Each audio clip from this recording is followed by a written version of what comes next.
Hello and welcome to another amazing episode of Why Would You Tell Me That with him, Neil Delamere, and me, Dave Moore. Before we proceed with the facts, I think there's a giant elephant in the room which must be addressed. Obviously, if you're listening to this and you're one of our OG audio listeners, we'll have to describe it for you. If you're on our YouTube or if you're seeing clips maybe on our Instagram or TikTok. I'm interested to see how you are going to describe this. Okay, so I am, no word of a lie, top to toe in Manchester United. Yeah. And don't look down yet. We'll get there. No, I said don't look down. Okay. So on my head is a Manchester United baseball cap. Yeah. It's in regal silver. Yeah. Stop feeling the crest. No, because the crest is actually soft, kind of. Have a feel of it there. No, go on. That's the screen guard right there. That's the thumbnail. Neil touches Manchester United. By the way, if you don't know, Neil's a massive Liverpool fan. Yeah. So there's a lot of reasons why this isn't right. Obviously, I have the current Manchester United blue hoodie, the Adidas hoodie with the black and yellow logo on. Now, I wouldn't be me, Neil. Oh no! If underneath that there wasn't a Chinese New Year Manchester United logo, of course. And then the shorts, in case you didn't notice, please have the devil, have the trident there, which is a Manchester subtle. I would suggest nothing about that is subtle. Nothing. Well. You look if Little Bo Peep was on a register somewhere. That's actually. And finally, I'm wearing shorts on the podcast because this is a thing. As you can see, Neil is a very well-dressed man. He's currently wearing a pair of nice adults blue jeans. He's wearing a white t-shirt that brings out the white in the whites of his eyes. And a blue corded... No, that's brown. But brown. Sorry, brown. Yes, brown. I'm not going to lie. I just forgot the colours. I don't know how to describe this. Yeah. It feels a little bit like your ma's curtains, in a good way. Yeah. And it's a jacket of sorts. Can I ask what? I mean, this is upsetting on a number of levels. First of all, well, actually, you may have a reason. You may not have a reason. This is true. This is the thing. True. I have spoken to you enough that the reason could be I like Man United and I wanted to get dressed like this. Because I think sometimes when I say I base my fashion sense off toddlers, and we've covered that on the podcast, I think people think, ha, funny joke. On the radio, I think, no. Like, do you, like, I'm literally dressed in exactly the way a toddler dressed. What people don't know is that we should release for the Patreon episode a Get Ready With Me episode. That's a because before you did this, he did, if I admit this, outside have a full romper strip. Like you did a full romper strip, didn't you? And in your car, you have one of those bouncy things that you attach to a door frame. So you have a soother, Man United soother. Listen, whatever I need to get me through the day. Yeah, that's true. Okay, so I do no. So we're gonna leave. Jocks. We're gonna leave the pre-ankle, the shins below. Okay, for Patreon. Okay, because they're extra special. So I'm sorry, you're going to have to subscribe. Where people sell their feet. Like exactly. Okay. I'm going to sell my footwear. Now, at some point during this podcast, I tend to cross my legs. You may get a glimpse, but you will not get the lurid detail. So tell us. The reason. Okay, so as Neil points out, I can often be dressed top to toe in Manchester United, particularly after a loss, actually. Really? Because when I work with a lot of people. You double them. Yeah, I work with a lot of people who are Liverpool fans. Work with a lot of people who are ABUs. Or work with a lot of people who just love the fact that Manchester United aren't doing great. So we get beaten 7-0 by Liverpool. The next day I'm in there like this. Jersey could be like quarters of... I think that's odd. I think that's a weird, like that's the football fan equivalent of, like the monk in the Da Vinci Code where he's like torsion self-flagellation on the floor. That's me. Like it's either a Man United jersey or it's like a cinch around your thigh. Right. Spikes into one or the other. Yeah. I guess in those times the jersey is the cinch. That's what I'm talking about. Yeah, but I'm doing it because of my love for Manchester United, and I do not want that to be questioned at any point. At no point can Omar Barada, the CEO of Manchester United, come knock on my door and go, "What did you do the day after we lost to Liverpool?" I would say, "I was there, Omar. I had the shirt, the hat, the shoes." And where's Omar from? I believe he's South American in some description. I don't know exactly where. Is he Spanish? Omar Barada. I thought he was Spanish there. But by my Hispanic accent, I guess. I wasn't pinpointing it to one particular location. Well, maybe you could get a Man United jersey, and if it was of sufficiently poor quality, so not a real one, sure, it could be a cinch as well. If you wash it and then, and just the fibers in general will be attacking your nervous system. Okay, but this is all legit. This is all fully legit. So why were you wearing it? The reason I'm wearing it is because Now, it depends when this episode goes out, but yesterday in my world, Yes. I was invited to hang out with Manchester United. Oh my God. No, honestly, Where? in Carton House in Kildare Okay. in Ireland, which is a beautiful 5-star hotel. I've stayed there a couple of times. It's a place where a lot of teams go. So international rugby teams will fly over, they'll stay there. Real Madrid famously went there in 2009. The summer they signed Ronaldo from Manchester United. In fact, I have a signed 0809 shirt signed by Cristiano Ronaldo because my friend was a sports photographer who was taking pictures at the training session, brought my shirt in, got it. I never got in. I couldn't care less. Yeah, see? So I was invited down because Manchester United have a wonderful 24-day gap between football matches. Yeah. Why is that? Because there's an international break And and we're not in any cups and we're not in the Champions League or any European competition. So we had a 24-day gap. So they went, everyone go off an international break, come back and we'll do some warm weather training in Ireland. Now, in fairness, it was a lovely day yesterday and a lovely day today. So they're getting a little bit of that. But they do have a beautiful setup in Carton House for sports teams to get involved. And if they wanted to sponsor a podcast for listen, if anyone should be sponsored, it should be the 5-star hotel that is Carton House. So I went down yesterday morning, VIP registration, because there were people there who were able to go to an open training session and a press conference. I got that invitation first. Then I got a second invitation, which was, would you like to do a VIP meet and greet and signing with the players? I thought, because my presumed contact level was going to be see them from a distance, in the same area in training. Ask a question? No, probably not. Then press conference, 2 players, possibly at that point, being that I'm from a media organization, the Why Would You Tell Me That podcast, I might be able to add a question. Yeah. So that was going to be, but it was going to be in a press conference situation. Yeah, but that was going to be it. Then I got this VIP meet and greet thing. I was like, what? So I had to decide what shirt to bring with me to get signed. Right. So I took from the wall Liverpool my signed 1999, the year of the treble, my signed shirt that I already have Gary Neville's signature on. Oh, of course. And I brought that down and I stood in a weird hotel reception area and the players filed in past me, each one of them as disinterested and non-verbal as the next. Who was this muppet? There was a load of, not a load, but there was like, say, I don't know, 15 people maybe in this VIP area. And they just came in robotically signed. If you didn't engage, they would have just signed your shirt and moved on. Right. I, of course, engaged. Okay. In many of the languages which the players speak. Oh, really? Because it wouldn't, I mean, I knew I needed to stand out. Okay. You know, I wasn't dressed like this. I was in very much like undercover clothes. Okay. Jeans, a hood, a regular hoodie, a pair of Jordans. In fact, Joshua Xerxes walked out to me and went, "Sick fours, bro." He did not. Sick fours, bro, which is a reference to my undefeated Jordan 4s that were on my feet. Yeah. Like I could have gone home at that point. So Bruno Fernandes walks by and... Sorry, no. Bruno Fernandes. Okay. Yeah. And I say, and he comes to sign my shirt. Yeah. And I say, "Benvindo in Irlanda, Bruno." And he goes, "Oh, obrigado. Welcome to Ireland." Thank you very much. And I had welcome to Ireland in most of the languages the players speak. So I assume that's for Bruno. But then when Harry Maguire walks by, it's a series of clicks and animal noises, is it? Harry just signed a new 1-year deal. He is a guy. He's so huge. Yeah, he is. He is so huge. I mean, you're 6 foot and he's towering over you. And funny, even say Mateus Cunha, who stole my Sharpie. Yeah. Thanks, Mateus. Obrigado. I was chatting to him, got a photo with him. Because you kind of had to just ask. You just stopped them and they were fine with doing it. Yeah. But if you didn't stop them, they just kept going. Were you surprised by the sveltness of any of them, the size of any of them, how they look? Yeah, like Cunha I would have thought was like a 5'9", quick, nippy forward. Like a bit like Amad Diallo is. Yeah. Cunha's 6'2". Like he's so much bigger than me. Like, you know, Sheshko, 6'4", 6'5", like huge, strong but lithe, as opposed to Harry Maguire's bulk and presence. Yeah, but does he have a picture of him just chatting to female fans at the probably Harry Maguire? No, it's not many people have that Harry has. So it was.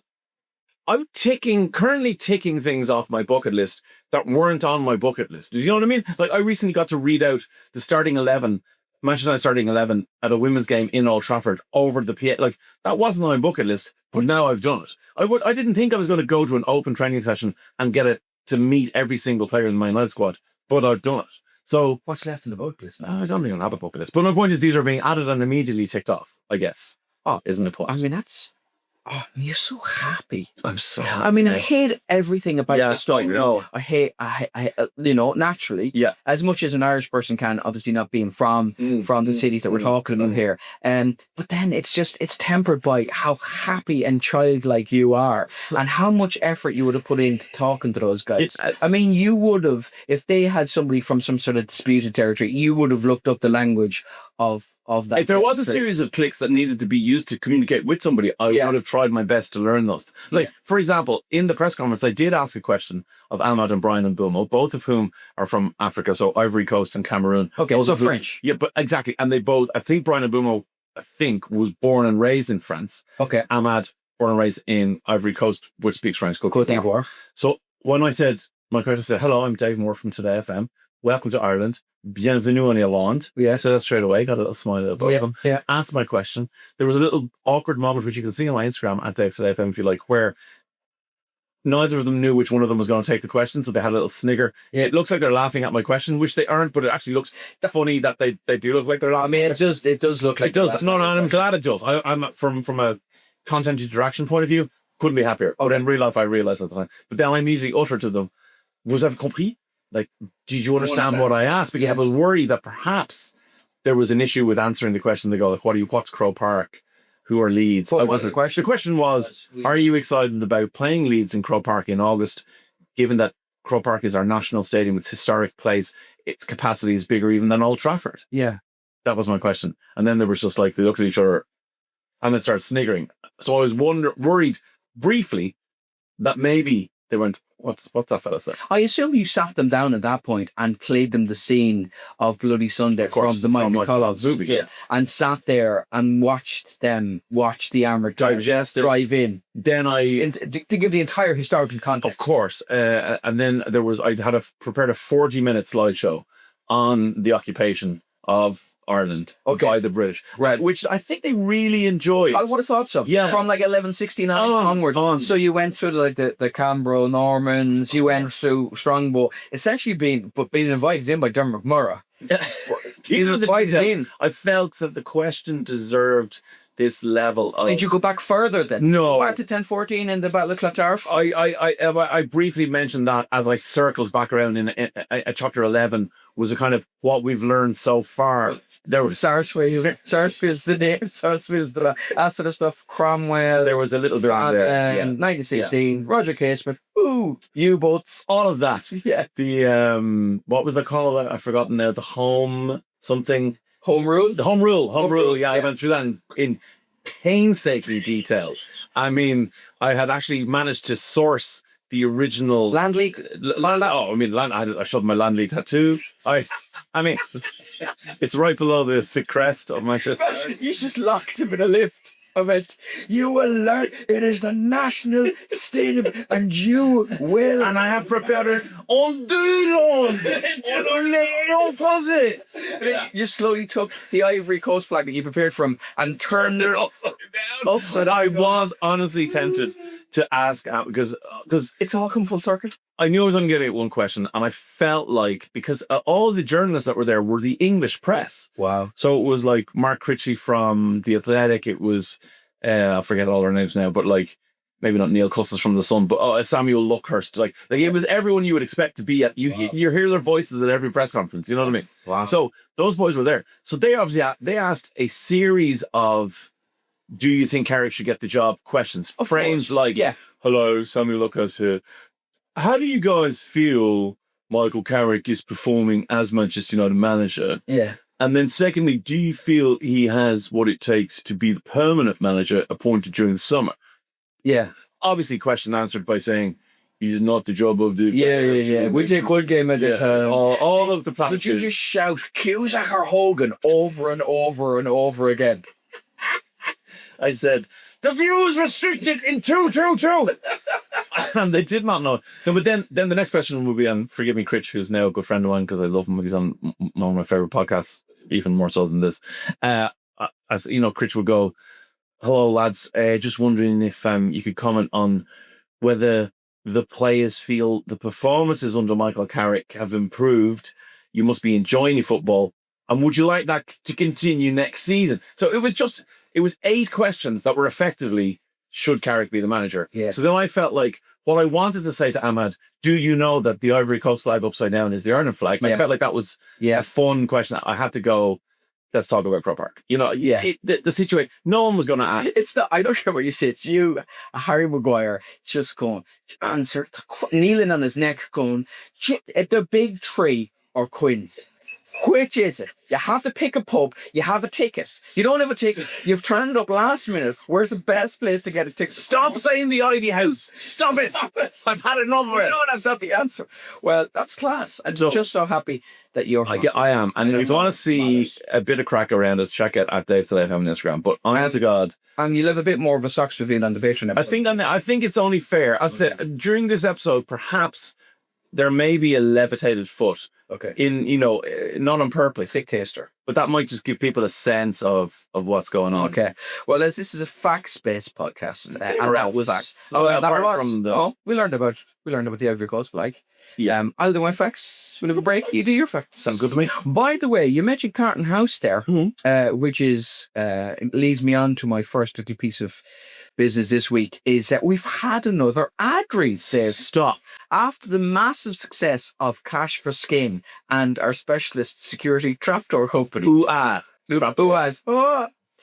that's the song you make when you fall. Of course. I mean, it makes perfect sense. Now, I would suggest that we, from now on, if you're sending us an ad read, maybe send us in so both of us can do it. This ad read is this week's. Have they stipulated that I must get involved? Because I don't really feel. Well, producer Diarmuid said that. Okay, but anyway, we'll do this one this week. I'll do this one, okay? Because I've had a little bit of foreknowledge of it. Right. I better do it in the voice you always hear those. And modern life can be hectic. De-stress and unwind the horny donkey. No, listen. So I don't know where this is going, okay? But you have to be serious about this. Okay. These are paying clients. Sorry. I'll try it again. Sorry, is this a paying client? Yeah. Oh, yeah. Well, then. Modern life can be hectic. De-stress and unwind at the Horny Donkey Hotel and Spa. Fontail Industrial Estates. Newest budget relaxation destination. Set in the rolling hills of 100 speed bumps. Take a dip in our thermal pool, heated as nature intended by the excess energy from a nearby data centre. Have a treatment with our guest acupuncturist, Luke Littler. He can access each of the body's energy points, but only from a distance of 8 feet away. Indulge in a hot stone massage, where our specialist therapist will slowly heat loose chippings from the N7 SART shoulder on the Super SAR before placing them gently on your spine. Choose from one of our 3 soothing aromatherapy sessions: lavender and petrol, rosemary and blue tack, sage and foot sweat. Take a sauna in our repurposed confession boxes, where you can sweat like they've just found your hard drive.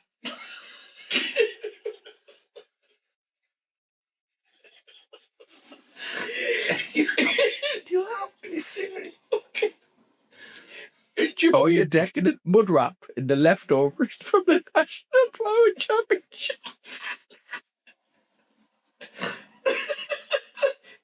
Sorry, it's okay. The Horny Donkey. Relax, revive, renew, restore.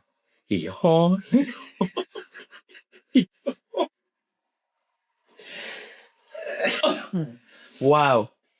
I mean, to say we are associated with the top brands in the world is an understatement. Givenchy. Cash for Skin.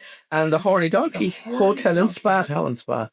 Did not even know it was a thing. Yeah. But, wow, they have enough money to buy this podcast for a week. Listen. And we're going to get free treatments there as well. Oh, fantastic. Yeah, free treatments. They don't have a Swedish and Thai massage because it's a budget relaxation. Of course. So they do have Cambodian and Danish massage. It's almost as good. But that is what is on offer. Also, I do like, you can tell they go to the lengths, because although they're in the industrial estate right beside the N4. Yeah. They go to the N7 for the loose chippings. Yeah. It just, Don't shit where you eat. no, it just goes to show, maintain the structural integrity of the N4 while tearing the heart out of the N7 in order to get, everything the way people want it to be found out. They are going to open one in Tuam, and in which case, straight to the N7. I mean, like, you would have to imagine. Yeah.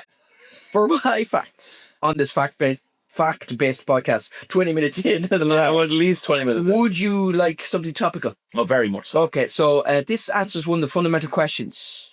And I genuinely had to do some research on this because I saw it on social media and I went, I need to find the actual source of this. So at the moment, as we record this, the Artemis 2 people, the astronauts, like it's just normal people on it. They've a cleaner, they've identified up the shelves. One of the cleaners, one of the massage therapists from the horny donkey. No, the astronauts are now further in space than IME has ever been before. Okay, yes. But one of the fundamental questions about space is, are we alone? Right? And the answer, I found the answer. You found the answer. That has this. Now, puzzled people for millennia. Yes, this is genuinely, the answer is written in Mike Molan's autobiography, right? He was a space shuttle astronaut. Right. And he wrote this, and I saw this online, and I had to actually go and find his book because the way sometimes something is reported off. Yeah. His book is called Riding Rockets, and he shares, he's very forthright, okay? Okay. This is what he says, because this does answer a question. To my surprise, I did not wake up alone when he's on the shuttle. Right. My closest friend was alert and waiting. I had an erection so intense it was painful. I could have drilled through kryptonite. I would ultimately count 15 space wake-ups in my three shuttle missions. And on most of these, and many times during the sleep periods, my wooden puppet friend would be there to greet me. What? Yeah. So space gives you boners. Yeah. So flight surgeons have attributed this phenomenon to the fluid shift that occurs in weightlessness. On the Earth, gravity holds more blood in your lower legs. In orbit, that blood is equally distributed throughout our bodies. For me, the result is a Viagra effect. Mother of japers. And nobody explained that to him before he went up there, I would imagine. Yeah. So he would just wake up like that. Just watch the story Morning Glory, and then... But what story Morning Glory, like... But banging off dials. Yeah. Like, we have discovered a new planet. How? I don't really want to go into it, to be perfectly honest with you. We've discovered a new element. It is my boner. Yeah. Isn't that insane? That's ridiculous. My bonarium. Space boners are hard. Fortunately for me, my brain was quickly flooded with thoughts of the workday, and my body melted in response. So, I mean, it didn't last. That's on page 177 of Writing More. Okay, here's a question for you. Okay. Right?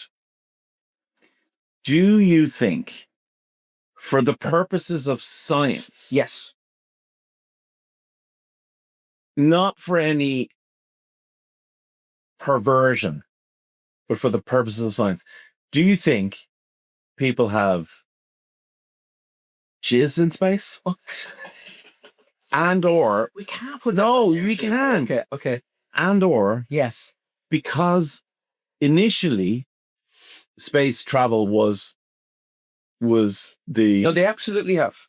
Was the proclivity, not the word. Anyway, Purview of men. Yeah. That maybe there was a homosexual interaction, or when both genders made their way into orbit. Yeah. Do you think, for the purposes of science, no, there is? You just think for I think there's certainly been solo activity, but probably not. Why not? Because I know there's been solo activity. Well, because some of the cosmonauts in particular have said that as part of their pack, they were essentially given entertaining materials. Right. Because you've been there for a long, long, long time. Sure. And I also know that when they sent female astronauts up the first few times NASA, like they were going, here's a million times. I remember that story. Is that okay? Yeah. I didn't make sorry right about that story. okay.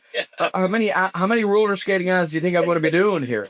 So I do know that, but say the ISS, right? The ISS. Some people are up there for 100 days. Yeah. Okay. Yeah. Like it's a long time. There's men, there's women, there's men, there's men, there's women, whatever. Yeah. Surely it has to have happened. And is it logged? Is it something that is like, this is what occurs? Because, especially to do this is what I'm saying. Like, were they requested to see what happens in a zero gravity situation? Because we know, for example... no, I'm imagining. No, yeah, you are. Because you know, for example, the famous things of undoing the cap of a water bottle. Yeah, and it just and it just, and the little kind of bubbles of water in. Like, are you more fertile, less fertile? There are so many scientific explorations of, like, if we had to travel a huge distance and reproduce on, we need to know things like, for example, are you more fertile in space? As you just said, the blood moves around your body differently. Most of it seems to go to your... How confused you would be as a sperm if you, fired out and you're just like kiss, and you're trying to figure out, like, normally, presumably, roughly where to go. You're just like, oh my God, nothing is weighing you down. There's nothing. It's like when you're in an avalanche. Right? Really? When you're in an avalanche, if you ever get caught in an avalanche, you have no idea what weighs up, what weighs down. So you know what you're meant to do? No. You spit. You spit, and if it drams down your shin, you go, oh, down. Okay. So, like, I wasn't sure for privilege. No, that's not. You said it. Okay, I'm going to make it classier than that then, as a second little fact for this part. I didn't think... we'll have a break. I was just going to expand my neck. I can't think of anything else now except space. Okay. Riding. Well, let me ask you one question before we go to a break. Okay. How did the Queen of England, the former one, the one we kind of grew up seeing over the Irish Sea, right, the Queen, Lizzie Pardieu, how is she breaking her shoes? That's why I love this podcast, because not once in my life have I ever considered anything about the Queen's shoes. Yeah, neither have I. How did she break in her shoes? The corgis wore them around Sandringham. How tiny do you think? Or she break corgis with massive feet, or they would put two in at a time. I don't like him. I like his personality, but his clogs are it's sufficiently large. Yeah. Go again, please. Just one clog. A monopod corgi. There's an image everyone needs to think about. Bind his feet. Oh God. Okay, so let's go into the super vet. Well, this is a bit unusual. Listen, I know normally if you have to amputate a leg, you attach a wheel, sure, or a nutrient bullet. Whatever you do, you're brilliant at that. Is there any way you could fuse this Courtney's feet together so we could try on my shoe? My perfect size 4 Queen shoes. Someone did break them in for her. She had a shoe breaker. She had a shoe breaker in her, which is a level of like, if you get your staff to do that, what do you? I mean, that is... This is Sebastian, and his job is to find... His sole purpose is to find on the sellotape where it joins is vital to the entire... I mean, imagine, like, going home and talking to your friends or your family, or, what's your dinner, like, your parents go, yeah, you're there, and Auntie Maureen's over. Yeah. What's he doing now, Neil? What's he do there in London? What's he working at? Yeah. Well... What I do is I push the sides of her shoes out for hours on end. Yeah. I got 4 points in my leaving cert, so now I'm over in England wearing women's shoes. Just specifically one woman. It's a career. It is a career. Angela Kelly, dressmaker at the Monarch, opened up. This is a few years ago, but this was in the Guardian. It was in 2019. It was in the Guardian. It was in the Today Show in the US. So Angela Kelly opens up in her new book, obviously 5 or 6 years ago, The Other Side of the Coin, the Queen, the Dresser and the Wardrobe. And as has been reported a lot in the press, a flunky wears in Her Majesty's shoes to ensure that they're comfortable, as she's always good to go. I love the way she's always good to go. Like, there's an emergency in the middle of the night, like they shine. Yeah. like to shine a picture of Sid like The crown. the crown Yeah. to the sky. She just runs over, grabs a bust of Charles the First head, pulls it onto a pole. A plaque needs to be invented. I was going to say, what fuck could you be asked to do at short notice? Yeah. And she's always good to go. The Queen has very little time to herself and no time to wear in her own shoes. Wearing in her Also, own shoes. like, I know rappers. And she's the same shoe size. Well, of course. Yeah. It would only make sense. I know rappers who will have, at any one time in the house, several hundred pairs of white Air Force Ones. Yes. And they will wear white socks and Air Force Ones once. Yes. And then they're gone. And obviously, initially, they were white ones in the bin. Then they gave them to their friends and family. Yeah. Then they will now have kind of charitable things where they go to needy, organizations or whatever.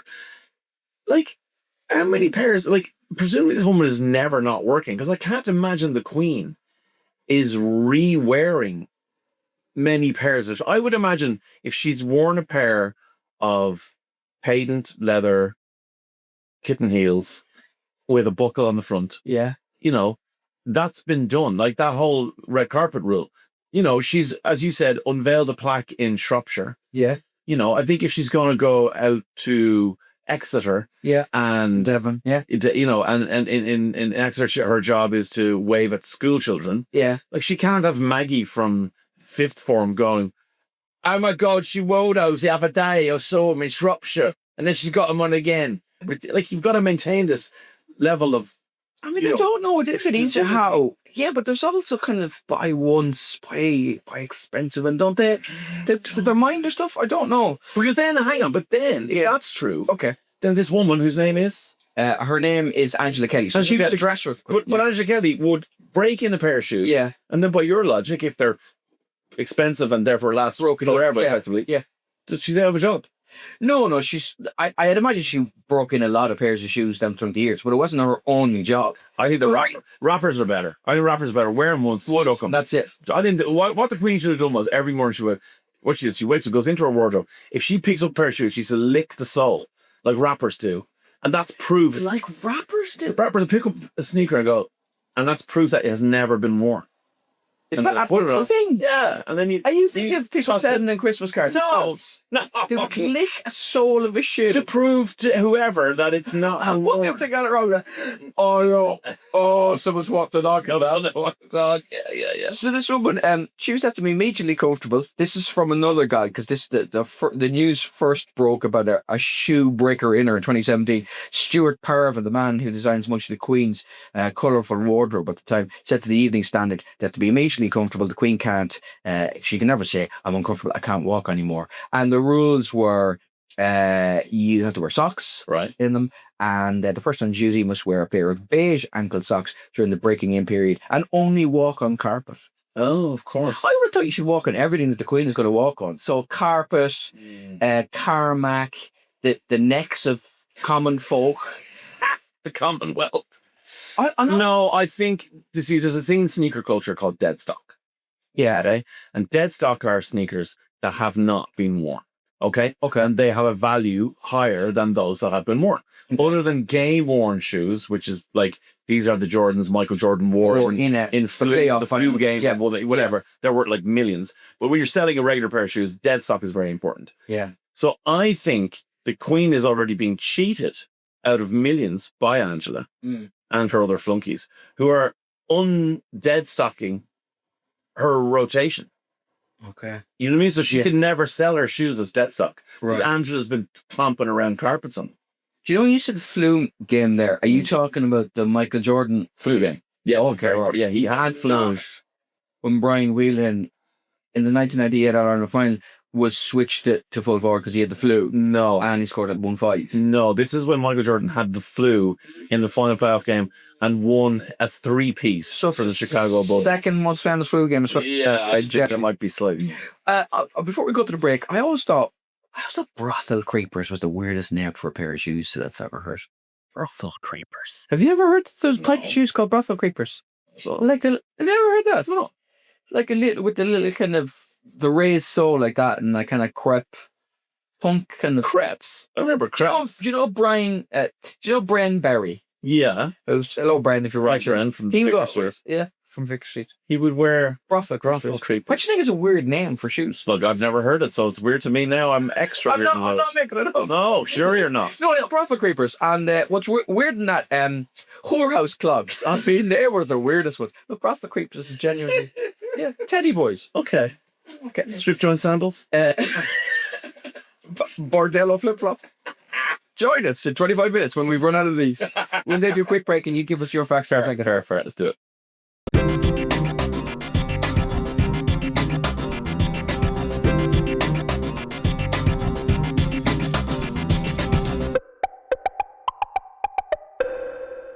Welcome back to the second half of Why Would You Tell Me That? I'm going to look at the camera this time. I don't know. Oh, look at you getting on TV. Yeah, that's the last one. It's not there. She said no. It's not there. We're having a conversation between ourselves. Yeah.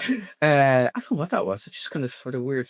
It was Take a an breath. excited inhalation, as you know I'm about to wow you. Yeah, you're a good wower. Thanks. Of all the people I know, you're one. Oh, I thought I was going to say, of all the adjectives I could throw at you, No, adjective noun combination's a good wow. we're a good wower. You're a terrible wowser in that you're terrible at finding water in an arid landscape. I didn't realize that was a okay. I think that's what it is. But it's also a thing in South Australia. I'll look it up in a second. But anyway, what's your wow fact for me in the second half, or wow story? Is the story. Have you seen, again, this is relevant right now. Obviously, we do an Evergreen podcast, so you can listen at the same time, but we'll say right now, have you seen the 2026 World Cup Lego ad?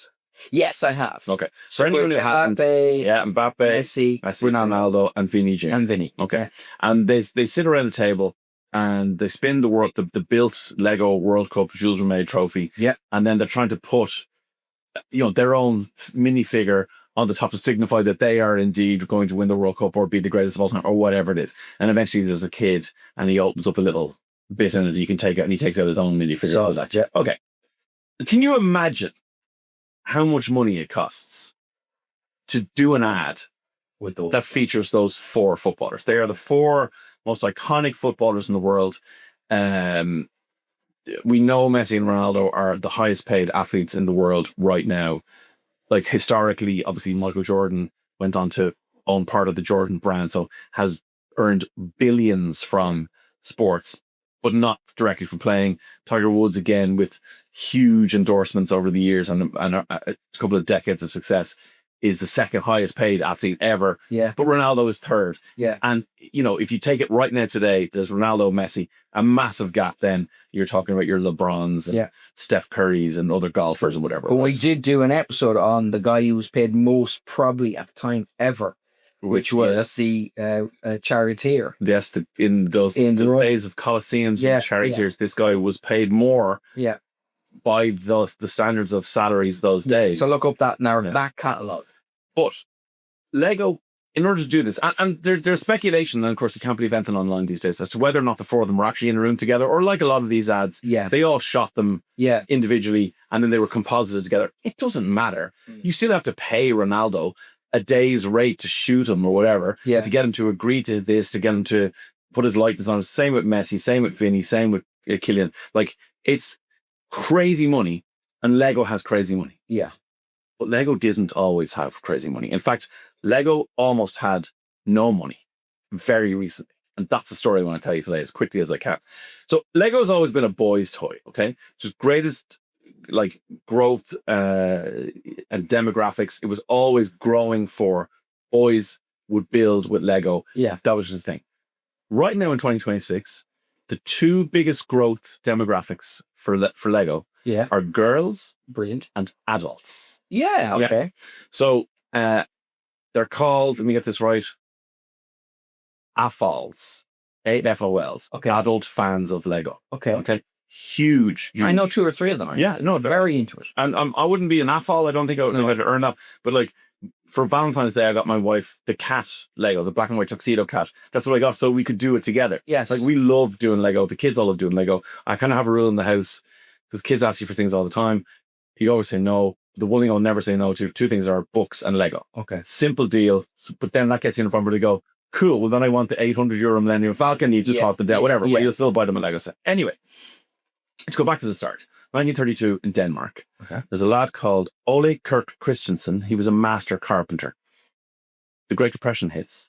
not just America, all over the world. Yeah. Carpentry business is going right down. He goes, I need to do something to save this. All myself and my employees are all very good with our hands. What can we do? He comes up with the idea that even in the roughest of times, the last thing to go on kind of discretionary spending would be on your kids. You'll always buy your kids something. You'd go without. You go without you'd wear a second pair of the Queen's shoes before you would let your kids not get a birthday present. Yeah. So he figured that was the thing.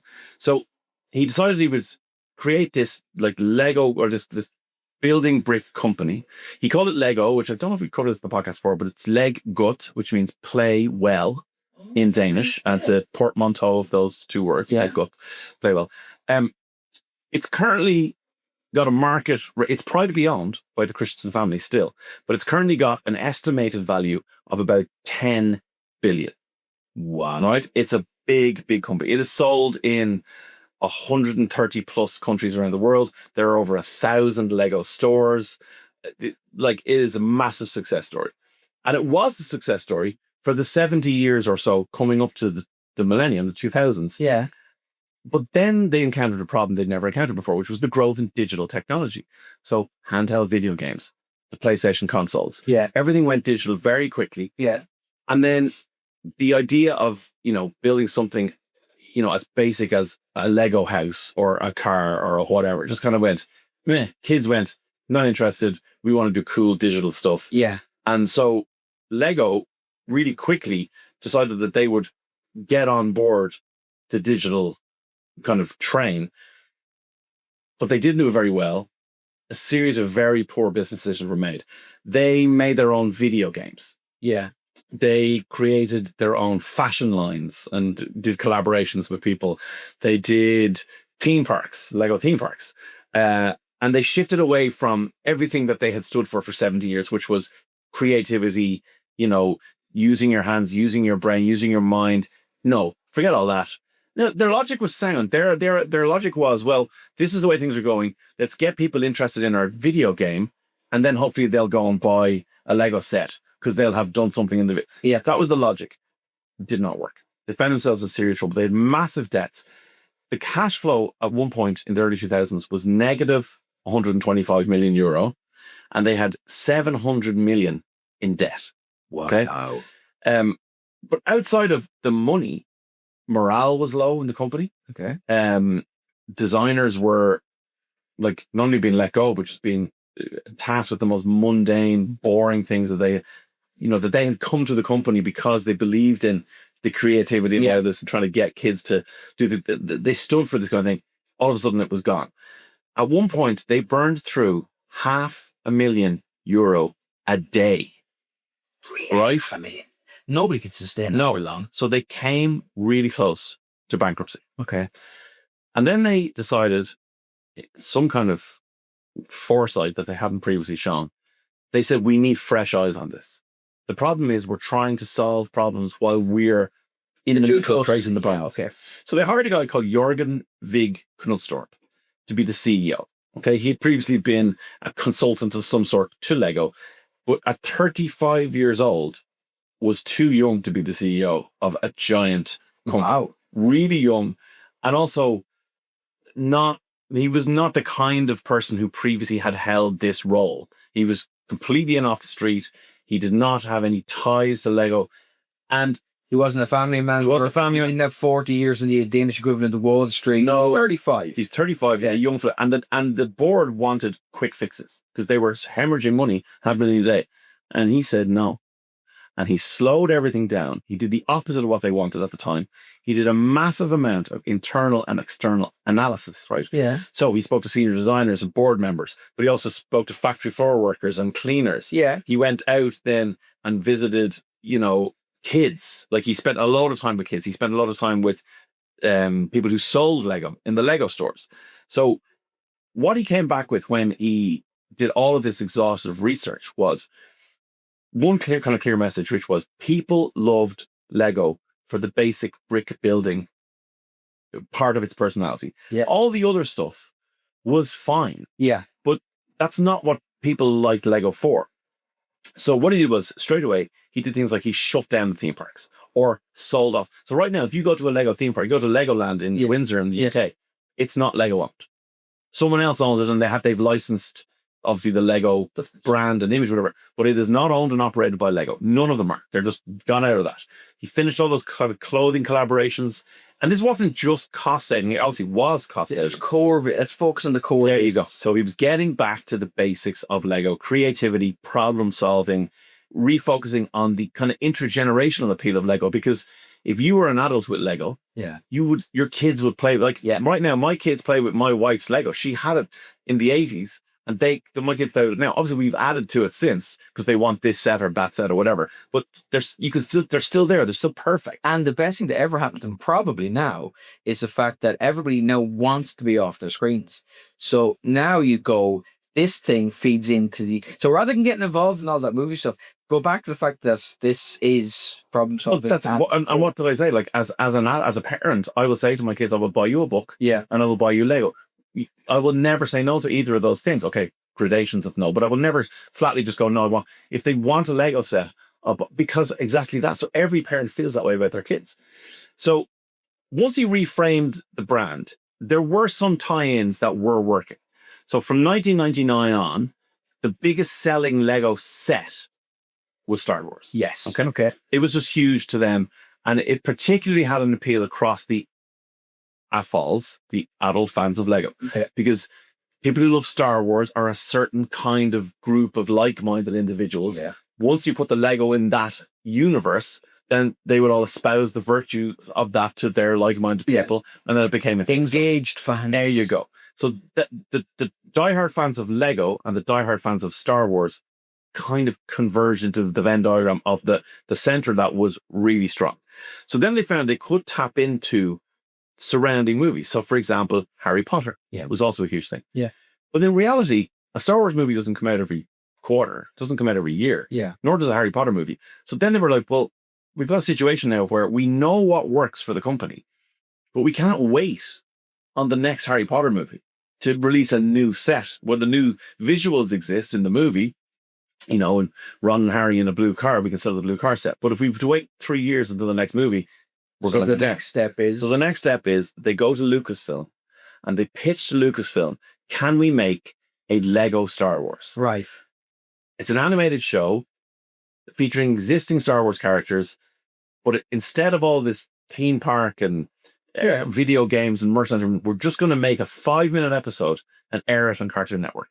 And Lucasfilm went, sounds like an idea. Let's work together. They put together a storyboard, whatever. They shot it, put it out. An unbridled success. Just absolutely massive. Once they realized that worked, that was an existing thing, they decided, okay, well, what will we build that will then, what could we do internally? Lego Ninjago is, again, a kind of a ninja-based Lego system, which once it became Lego, then became a Lego cartoon. Right? So they could do that there. But then they tried something massive. And they said, what if we just took, rather than putting the Lego characters in Star Wars, in Harry Potter, and then in this, even though we've created ourselves, it feels like another movie franchise. What if we just made our own movie franchise? And they made the Lego movie. Yeah. And then they made Lego Batman. Lego movie grossed $500 million worldwide. 500 million quid. Like, absolutely huge. So from 2005 to 2025, the business grew 1,200%. In 20 years, from 2005 to 2025. For 20 years, it went from being worth just about $1 billion to now north of 10, almost around the 12 billion mark. And by the way, that included the financial crisis of 2008. Yes, it did. So this is doing even better than expected. And it's again, goes back to what Ole Christensen said at the beginning, goes, even in those times, financial crash in 1932, financial crash in 2008, people will still spend money on their kids. They now produce 36 billion pieces of Lego a year. I've stood in most of them. The Lego factory runs 24/7, 360 days a year for one reason: Christmas. So everything they do during the year is fine.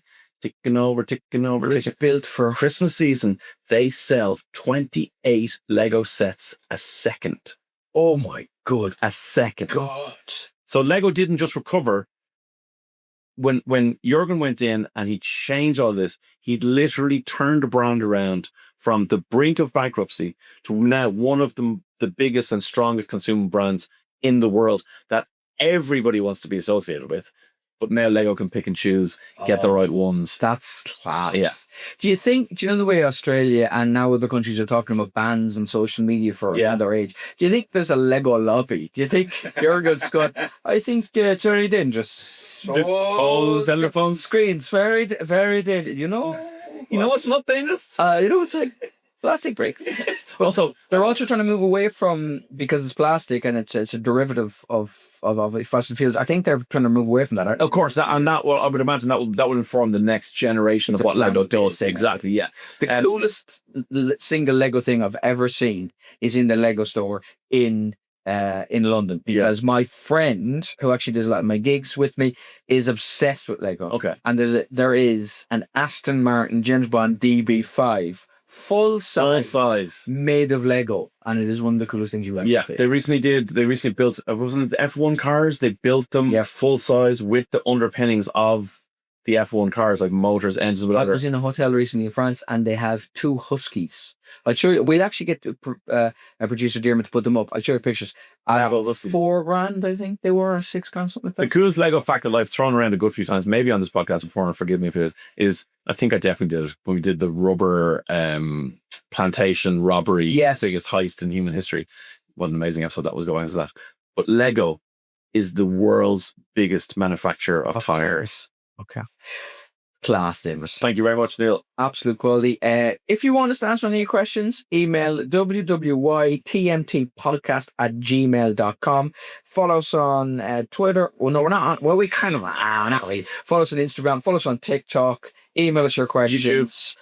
We will have special bonus content on Patreon. NeilDelamere.com/gigs to go find him at a gig somewhere. Yes. I'm adding more gigs. I've just added another Olympia. So Mediate, but also one in September as well. NeilDelamere.com. And I will be in the reception of the Horny Donkey every Tuesday evening. So come and say hi. Buy me a coffee. See you soon.